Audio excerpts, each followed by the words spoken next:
बाज का पुनर्जन्म। बाज लगभग 70 वर्ष जीता है, परंतु अपने जीवन के 40वें वर्ष में आते आते उसे एक महत्वपूर्ण निर्णय लेना पड़ता है।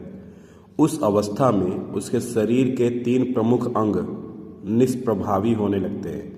पंजे लंबे और लचीले हो जाते हैं तथा वह शिकार पकड़ने में अक्षम होने लगते हैं। चोंच आगे की ओर मुड़ जाती है और भोजन में व्यवधान उत्पन्न करती है।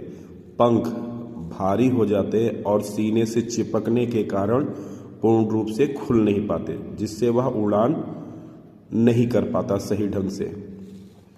भोजन ढूंढना, भोजन पकड़ना और भोजन खाना, ये तीनों प्रक्रियाएं अपने धार खोने लगती हैं।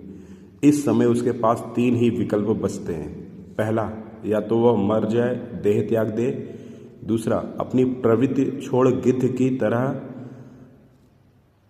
मरे हुए भोजन पर निर्वाह करे, या तीसरा, स्वयं को पुनर्स्थापित करे आकाश के निर्द्वंद एकाधिपति के रूप में, आकाश के राजा के रूप में।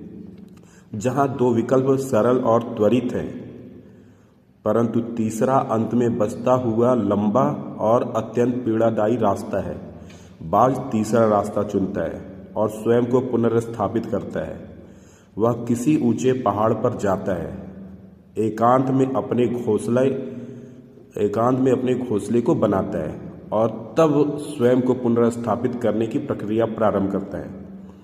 सबसे पहले वह अपनी चोंच चट्टान पर मार मार कर तोड़ देता है।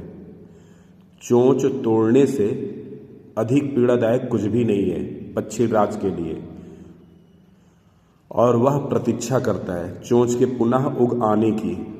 उसके बाद वह पंजे को भी उसी प्रकार तोड़ देता है और प्रतीक्षा करता है पंजे के पुनः उग आने की। नई चोंच और नए पंजे के आने के बाद वह अपने भारी पंखों को एक एक करके नोच कर निकालता है और प्रतीक्षा करता है पंखों के पुनः उग आने की। लगभग 150 दिन की प्रतीक्षा के बाद वही भव्य और ऊंची उड़ान पहले जैसी मिल जाती है। इस पुनर्स्थापना के बाद वह 30 वर्ष और जीता है, ऊर्जा, सम्मान और गरिमा के साथ। इसी प्रकार इच्छा, सक्रियता और कल्पना तीनों निर्बल पड़ने लगते हैं हम इंसानों में। हमें भी भूतकाल में जकड़े अस्तित्व के भारीपन को त्याग कर कल्पना की उन्मुक्त उड़ानें भरनी होंगी। 150 दिन ना सही 60 दिन ही बिताया जाए स्वयं को पुनर्स्थापित करने में। जो शरीर और मन से चिपका हुआ है उसे तोड़ने और नोचने में पीड़ा तो होगी ही, और फिर बाज की तरह उड़ानें भरने को तैयार होंगे। इस बार उड़ानें और ऊंची होंगी, अनुभवी होंगी, अनंतगामी होंगी। हर दिन कुछ चिंतन किया जाए और व्यक्ति ही वो इंसान है जो खुद को बेहतर से जानता है। सिर्फ इतना ही आपको करना है कि परिवर्तन से न डरे। यह एक बहुत ही प्रेरणादायक कहानी थी। इस कहानी से हमें क्या सीखने को मिलता है, आइए हम जानते हैं।